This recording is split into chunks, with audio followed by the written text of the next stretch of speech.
Assalamualaikum warahmatullahi wabarakatuh. Selamat datang di channel Amanahpedia. Kami hadir untuk berbagi pengetahuan dan inspirasi melalui video ceramah Islami. Jangan lupa untuk menekan tombol like dan subscribe agar tidak ketinggalan konten bermanfaat dari kami. Semoga dengan menonton video ceramah ini, kita semua mendapatkan manfaat, hidayah, dan keberkahan dari Allah Subhanahu wa Ta'ala. Selamat menyaksikan, dan semoga ilmu yang disampaikan dapat menjadi penerang dalam kehidupan kita. Alhamdulillahi Rabbil Alamin. Ashhadu an la ilaha illallah wahdahu la sharika lah, waliyus salihin, wa ashhadu anna sayyidana wa nabiyyana Muhammadan abduhu wa rasuluh. As-sadiqul amin. Allahumma salli wa sallim wa barik ala sayyidina Muhammad wa ala alihi wa sahbihi wa man tabi'ahum bi ihsanin ila yaumiddin. Subhanaka la ilma lana illa ma 'allamtana innaka antal alimul hakim. Bapak Ibu jamaah sekalian dimuliakan Allah Subhanahu wa taala. Alhamdulillah wa syukrillah. Saya tidak bisa membayangkan 12 tahun sudah berlalu. Saya masih ingat pertama kali belum bisa sama sekali bahasa Indonesia tahun 2008. Cuma saya ingat satu kalimat, bagus. Jadi orang bicara sama saya, cuma saya jawab bagus. Sudah makan? Bagus. Mau kemana? Bagus. Jadi saya artikan semua bagus. Dan selalu saya berdoa, ya Allah tolong bantulah saya supaya bisa bahasa Indonesia yang bisa difahami. Kira-kira Bapak Ibu faham gak sekarang? Berarti doa saya sudah kabul. Karena itu doa saya. Saya tidak pernah belajar sekolah Indonesia atau kursus bahasa Indonesia atau dari kamus. Nah, cuman hanya bergaul, duduk, dengar, sering saya dengar, alhamdulillah bisa hafal. Ketika ucapkannya mungkin belum begitu pas, orang-orang ketawa-ketawain dulu, tidak apa-apa. Saya bilang diketawain, dia bodohin, tidak apa-apa. Yang penting saya bisa sampaikan yang bermanfaat. Alhamdulillah berjalan waktu sedikit demi sedikit, bisa mendapatkan. Bahkan saya dapat kejutan. Saya menemukan saudara keluarga saya di Indonesia. Dulu ibu saya dan ayah tidak pernah cerita. Tapi saya ketika sudah berada di sini, baru saya menemukan saudara keluarga. Ternyata kakek saya dan ayah kakek saya, dua-duanya kelahiran Lombok. Bahkan ayah kakek saya dibunuh sama penjajah Belanda dan dia punya makam besar di Ampanan, di Lombok, dan dia mampu mempersatukan orang Sasak di Lombok untuk melawan penjajah Belanda. Makanya ketika saya bertemu Presiden Jokowi, saya sampaikan saya sebenarnya cucu pahlawan tapi belum terdaftar. Dan subhanallah, tidak membayangkan begitu saya ke Indonesia bisa menemukan sejarah keluarga. Bahkan saya punya keluarga besar di Lombok, di Cirebon, di Surabaya. Salah satu kakek saya nikah sama orang Bumi Ayu di Jawa Tengah. Kemudian bertemu dengan keluarganya juga di Cirebon. Ada juga di Bali, kemudian di Jakarta. Barangkali di Cimahi besok-besok ketemu ada orang yang bunga keluarga. Jadi subhanallah begitu dunia ini kecil. Kita bisa terus bertemu dengan keluarga dan kita terus bisa melanjutkan perjuangan. Dan saya harap mari kita sama-sama memperjuangkan yang terbaik untuk negeri kita Indonesia. Karena mohon maaf, yang kita besok bawa pulang ada dua hal. Ketika kita mati, yang kita bisa bawa hanya amal saleh. Yang kedua, ketika kita mati, yang tersisa di dalam dunia ini hanya nama baik kita. Tidak ada yang lain. Ketika tersebut nama kita, semua orang mau mendoakan. Semoga Allah ampuni, ya Allah. Luar biasa perjuangan orang itu. Luar biasa dia memberi yang terbaik. Orang politisi, orang ekonomi, orang siapapun, dimanapun posisimu, tolong beri yang terbaik. Karena itulah yang akan mengharumi namamu ketika kita sudah besok meninggal dunia. Dan di alam kubur, yang masuk sama kita adalah amal salih. Di sambil kita beribadah, dan selalu saya berkata, tolong kerja keras untuk duniamu dan kerja keras untuk akhiratmu. Jangan hanya akhirat tapi lupa dunia. Dunia harus maju, harus berhadapan, harus bisa menjadi terang menerang yang bisa membangun Indonesia dan bisa menjadikan Indonesia negara terhormat, bisa menjadikan Indonesia negara yang diperhatikan oleh dunia karena kemajuannya, kebersatuannya, dan alhamdulillah kita diberikan banyak anugerah dari Allah Subhanahu wa taala. Dari hasil bumi, dari hasil tanam-tanaman, dari hasil luar biasa. Saya selalu berkata, wallahi negeri Arab kalah sama negeri Indonesia dengan sumber alamnya dan kekayaannya. Kalau dikumpulkan seluruh negara Arab, masih lebih kaya Indonesia. Mungkin karena kita tidak merasa kekayaan itu, mungkin karena belum bersyukurlah. Kekurangan syukur kita dan salah gunakan nikmat itu akhirnya tidak terasa. Padahal kekayaan yang Allah anugerahkan untuk negeri kita Indonesia luar biasa. Dan mudah-mudahan kita bisa dan mampu Allah hantarkan kepada kita, insya Allah, seorang orang wakil rakyat di Dewan Pemerintahan, di Dewan DPR, MPR dan juga di DPRD. Mudah-mudahan semua orang-orang yang diberikan oleh Allah Subhanahu wa taala kemudahan dan kemuliaan yang mereka mampu menjalani tugasnya dan memberi yang terbaik, yang insya-Allah balasannya terharum nama baik mereka dan nama keluarga mereka, dan mendapatkan balasannya di hari kiamat di hadapan Allah Subhanahu wa taala.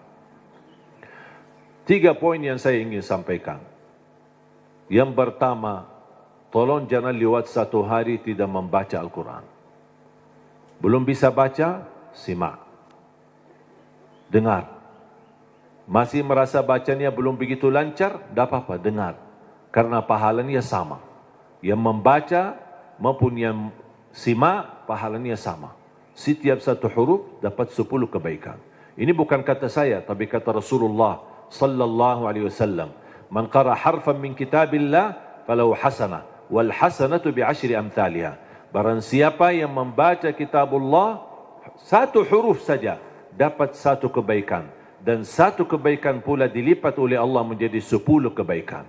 Alif lam mim bukan 1 huruf, tapi alif 1 huruf, lam 1 huruf, mim 1 huruf. Bayangkan jemaah, bismillahirrahmanirrahim 19 huruf dikali 10, 190. Dari segi baca 19, tapi tulisan pahala 190. Dan setahu saya tidak ada amalan yang bisa memberikan pahala berhuruf hanya Al-Quran. Injil, Taurat, Zabur, Suhuf Ibrahim wa Musa, hadis Qudsi, hadis Nabawi, tidak ada. Salat 10 kali lipat, tapi dari total salat. Tidak dihitung setiap rukuk, sujud, bacaan dalam salat, tidak. Dihitung total salat. 5 waktu dapat 50. Sebagaimana diperintahkan di awal 50 kali salat. Tapi Al-Quran satu-satunya ibadah yang nilai pahalanya berhuruf, bersatu huruf. Dan menurut saya ini promo yang paling istimewa dari Allah. Paham bu promo? Biasanya ibu-ibu yang tahu promo. Ada enggak di pasar promo? Kalau kita misal mau belanja, ditawarkan, ini beli misal gelas 1, dapat gratis 1. Beli 2 botol minyak goreng, dapat gratis 1. Ada kan? Atau beli misal 2 botol mie goreng, minyak goreng, dapat 1 dus, mie goreng lah misalnya. Ada kan? Itu kan namanya promo. Pernah enggak Bapak Ibu bertemu dengan promo, beli 1 botol minyak goreng, dapat 10 gratis. Ada enggak promo begitu? Pasti merugi kan? Allah Subhanahu wa taala tahu manusia suka promo, makanya Allah tawarkan promonya. 1 huruf dapat 10 kebaikan. Tapi sayang sekali yang berlaku promo manusia, tapi promo Allah belum laku. Karena banyak kita manfaatkan promo manusia, tapi tidak memanfaatkan promo dari Allah Subhanahu wa taala. Bahkan berita gembira, ada orang berkata, saya sebenarnya ingin baca, tapi bata-bata bacaan saya. Saya takut salah, nanti malah dosa. Mendingan tidak usah baca. Itu alasannya karena berbata-bata. Ada berita gembira dari Rasulullah SAW. Rasulullah bersabda, "Walladhi yaqra'ul Qur'ana wa yatata'ta'u fihi wa huwa 'alaihi syaq lahu ajran." Barang siapa yang membaca Al-Quran, kemudian dia berbata-bata. Terima kasih ya Rasulullah. 1400 tahun yang lalu, nampaknya Rasulullah umatnya bakal banyak berbata-bata. Makanya sudah diberi solusi dari kemarin. 1400 tahun yang lalu. Barang siapa yang membaca Al-Quran, kemudian dia berbata-bata sambil berat, susah, sulit untuk membaca Al-Quran, tapi tetap dia mempertahankan dan terus dia melanjutkan sesuai kemampuannya, kata Rasulullah, falahu ajran, akan Allah berikan 2 kali pahala. Selain setiap satu huruf 10 kali lipat, dia dapat 2 kali pahala. Satu, karena dia mau membaca Al-Quran. Yang kedua, kesulitan yang dia hadapi, berbata-bata sambil berat, Allah hargai perjuangan itu, Allah berikan pahala. Berarti Bapak Ibu yang bersama Al-Quran, tidak ada yang merugi. Bahkan ada yang bertanya, boleh enggak saya baca Al-Quran, tapi saya tidak baca terjemahannya? Saya jawab, boleh. Ada orang tanya lagi, boleh enggak saya baca Al-Quran sampai khatam, tapi mohon maaf, saya tidak faham sama sekali? Saya jawab, boleh. Kenapa? Karena target baca Al-Quran kita ada 4. Ada 4 target. Pertama, baca walaupun tidak faham. Tetap dapat setiap satu huruf 10 kebaikan. Itu namanya standar. Walaupun tidak faham sama sekali. Karena Rasul menjanjikan pahala setiap satu huruf 10 kebaikan tidak dikaitkan dengan faham. Target kedua, baca dan faham. Berarti ada upaya untuk memahaminya. Itu lagi lebih besar lagi pahalanya. Yang ketiga, baca, faham dan menhayati. Lebih lagi dahsyat pahalanya. Ada lagi yang keempat, baca, faham, hayati dan menamalkan. Kalau tidak bisa semuanya, jangan tinggalkan semuanya. Jangan gara-gara tidak bisa menamalkan malah tinggalkan baca. Tidak bisa faham malah tinggalkan baca. Tidak bisa menhayati malah tinggalkan baca. Standar baca. Tetap mendapatkan setiap satu huruf 10 kebaikan. Jelas? Yang kedua, usahakan jangan tinggalkan ayat kursi setiap habis salat. Semua hafal ayat kursi kan? Sering dibacakan habis salat? Atau kadang-kadang tertinggal? Selalu. Ibu-ibu bilang selalu. Pahalanya apa? Pahalanya apa? Kemarin saya tanya sama ibu-ibu, selalu terus pahalanya enggak? Dia tahu amalannya tapi belum tahu pahalanya. Saya kasih tahu pahalanya.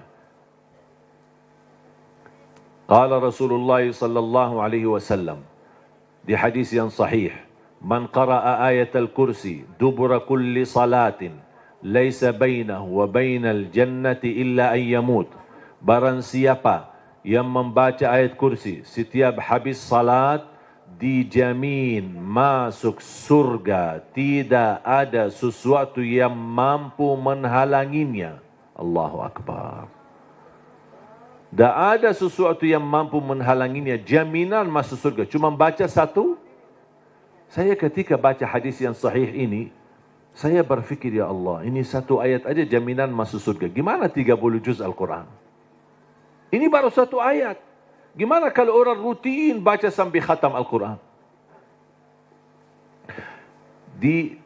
Selain ayat kursi setiap habis salat, tolong usahakan tutupi harimu dengan baca surat Al-Mulk. Habis beraktivitas, sudah selesai kegiatan, sudah siap-siap mau tidur, tolong sempatkan. Suratul Mulk, kalau bisa sebelumnya boleh witir. Ada orang tanya, boleh enggak saya salat malam sebelum tidur? Saya jawab, boleh. Karena salat malam tidak harus tidur dulu. Banyak orang yang salah faham masalah itu. Ini kembali kemampuan. Cuba kalau kita memaksakan setiap orang mau tahajud atau mau salat malam harus tidur dulu. Ada orang mungkin misal contoh, ketua Dewan. Aktivitas, rapat, meeting, pulang sudah malam. Kalau dia tidur malam mungkin bisa jam 12, mungkin bisa jam 1. Belum tentu bisa tahajud. Ketiduran, baru dapat 3 jam, maksimal 4 jam sudah subuh. Jadi fisik manusia kan punya kemampuan, punya batas. Makanya selalu saya berkata, kalau ada bapa ibu yang biasa tahajud, tidur baru tahajud, tidak apa-apa teruskan. Tapi kalau masih belum terbiasa, tolong amankan walaupun 2 rakaat. Amankan walaupun 2 rakaat. Niat salat malam, niat salat hajat, lihat sunnah taubat. Silahkan, apapun niatnya boleh. Habis salat 2 rakaat, tambah 1 rakaat witir boleh, atau 3 rakaat. Sekali salam witir, atau bisa 2 rakaat salam baru 1 rakaat. Terserah, mau 3 sekaligus, 1 kali tahiyat, atau bisa dipisahkan 2 baru 1. Baru habis itu tidur. Kenapa? Seandainya belum sempat bangun dan ketiduran sampai subuh, sudah tertulis namamu ahli tahajud. Sudah tunaikan salat, apalagi witir. Minimal, saya selalu tekankan, minimal jaga witir. Dan mohon maaf, ini bukan wasiat saya, tapi Rasulullah. Tidak ada yang dari saya. Dari saku saya tidak ada. Semua dari Rasulullah SAW. Apa kata Rasulullah kepada Abu Hurairah? Abu Hurairah berkata, Rasulullah menwasiat awsani khalili wa an utira qabla an anam. Rasulullah menwasiatkan aku jaga witir sebelum tidur, kata Rasulullah kepada Abu Hurairah. Bahkan Umar bin Khattab ketika ditanya, kenapa suka witir sebelum tidur? Kata beliau, saya takut tidur dan meninggal dunia dalam keadaan tidur belum witir. Makanya amankan witirmu. Inna Allah witir, yuhibbul witir, fa'autiru. Allah maha witir, Allah cinta witir. Jagalah witir. Dan salah satu sunnah yang Rasul tidak pernah tinggalkan adalah sunnah witir. Tidak pernah tinggalkan, sehat, sakit, musafir, dimanapun berada. Selalu jaga witir. Dan sunnah yang kedua, sunnah subuh. Sesudah azan, sebelum salat wajib, ada sunnahnya. Bahkan di menurut mazhab Abi Hanifah, sunnah subuh itu dianggap wajib. Selain Abu Hanifah dianggap sunnah. Memang dia sunnah, tetapi hampir sunnah, tapi martabatnya seperti martabat wajib. Karena sunnah subuh, pahalanya lebih besar daripada dunia dan seisinya. Saya berkata, subhanallah, ini baru pahala sunnahnya. Kira-kira gimana yang wajibnya salat subuh? Habis sudah laksanakan witir, mau tidur, tolong bacakan suratul mulk. Belum lancar bacaanmu, setelkan. Dari HP boleh, atau CD murattal, suratul mulk, atau dari YouTube. Sudah alhamdulillah puluhan bahkan ratusan ribu murattal. Tinggal milih apa yang kita suka. Sambil kita di tempat tidur, berbaring, kita bisa dengar suratul mulk. Kenapa disuruh baca suratul mulk? Apalagi di ujung aktivitas kita. Seandainya malam itu meninggal dunia, sudah dapat jaminan selamat dari siksa kubur.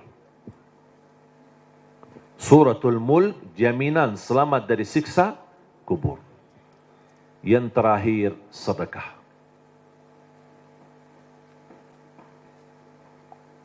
Yang pertama, jangan lewat 1 hari tidak baca Quran. Yang kedua, ayat kursi setiap habis salat, termasuk jaga suratul mulk, kalau bisa sebelumnya jaga witir. Terus sekarang yang ketiga, sedekah.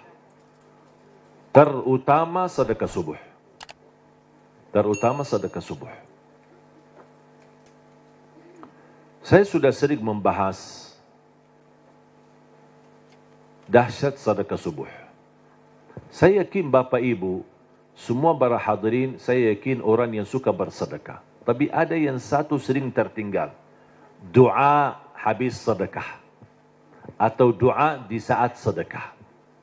Tahu enggak Bapak Ibu, doa di saat sedekah termasuk doa makbul? Tapi kadang-kadang kota amal lewat, kita isi tapi tidak doa. Sering kita lupa doa itu. Padahal bisa, ya Allah aku mohon dengan berkat sedekah ini, titipkan pahala sedekah ini untuk kedua orang tuaku. Ya Allah, aku mohon dengan berkat sedekah ini, sembuhkan penyakitku kalau lagi sakit.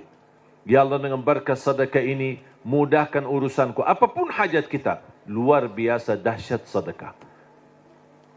Termasuk sedekah subuh. Dan saya sudah buat ada tausiah ceramah. Mungkin Bapak Ibu nanti habis acara berkenan bisa lihat di channel YouTube kami, namanya Dahsyat Sedekah Subuh. Saya sudah bahas satu tausiah khusus hanya membahas keutamaan dan manfaat daripada sedekah subuh. Dan sedekah setiap waktu dan setiap saat ada manfaatnya, tapi lebih istimewa di waktu subuh, itu lebih dahsyat.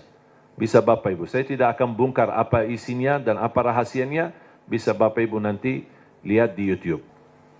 Sedekah menjaminkan husnul khatimah. Sedekah menjaminkan selamat dari kematian kecelakaan.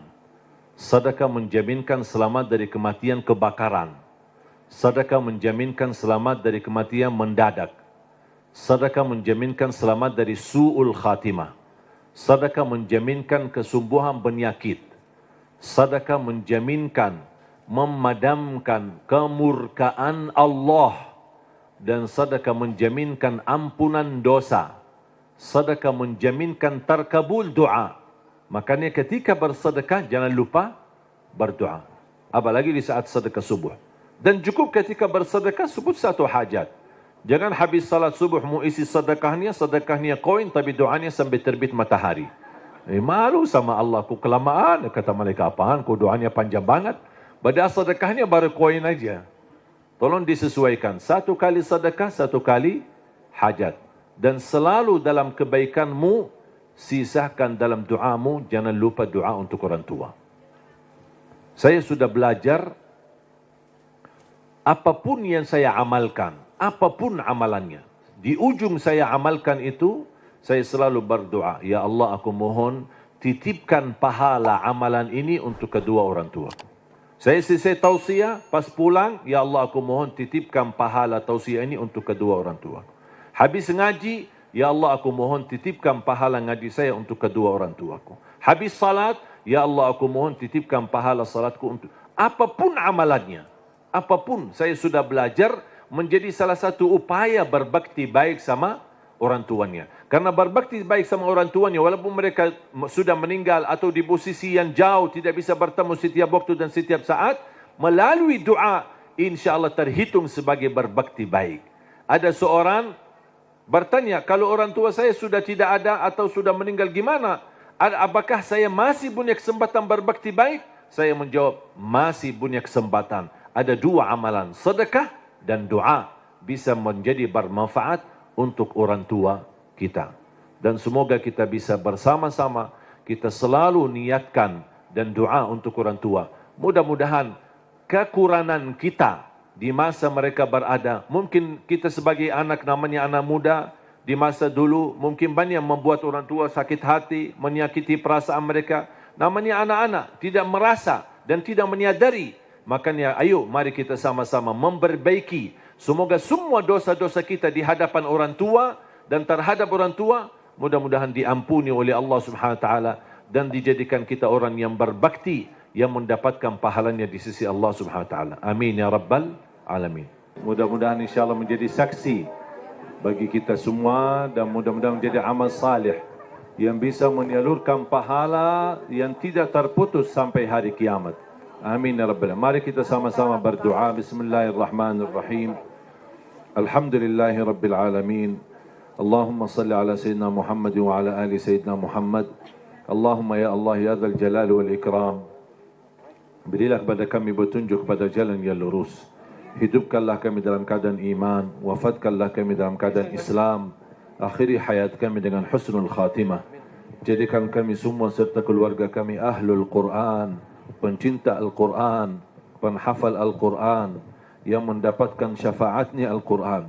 Ya Allah, lancarkan upaya dan ikhtiar Majlis Nurun Nisa ini bersama Yayasan Budi Luhur.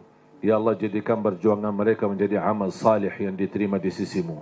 Dan jadikan tempat ini menjadi tempat pusatnya cahaya yang menyebarkan rahmat lil alamin, yang membawa keberkahan, yang menjadi pusat pendidikan agama yang bisa memfasilitasi akhlak yang mulia ya Rabbal Alamin. Allahumma ighfir lana wa liwalidina wa li jami'il muslimina wal mu'minat al-ahya'i minhum wal amwat. Allahumma ya Allah, atas izinmu kami bersama-sama bertemu di majlis ini, di dalam acara ini. Anugerahkan kepada kami kemuliaan, sama-sama bertemu kembali di dalam surgamu ya Allah bersama Nabi Muhammad sallallahu alaihi wasallam. Rabbana taqabbal minna innaka antas samiul alim wa tub alaina innaka antat tawwabur rahim. Rabbana atina fid dunya hasanah wa fil akhirati hasanah wa qina adzaban nar. Wa sallallahu ala sayyidina wa nabiyyina Muhammad wa ala alihi wa sahbihi wa baraka wa sallam. Walhamdulillah.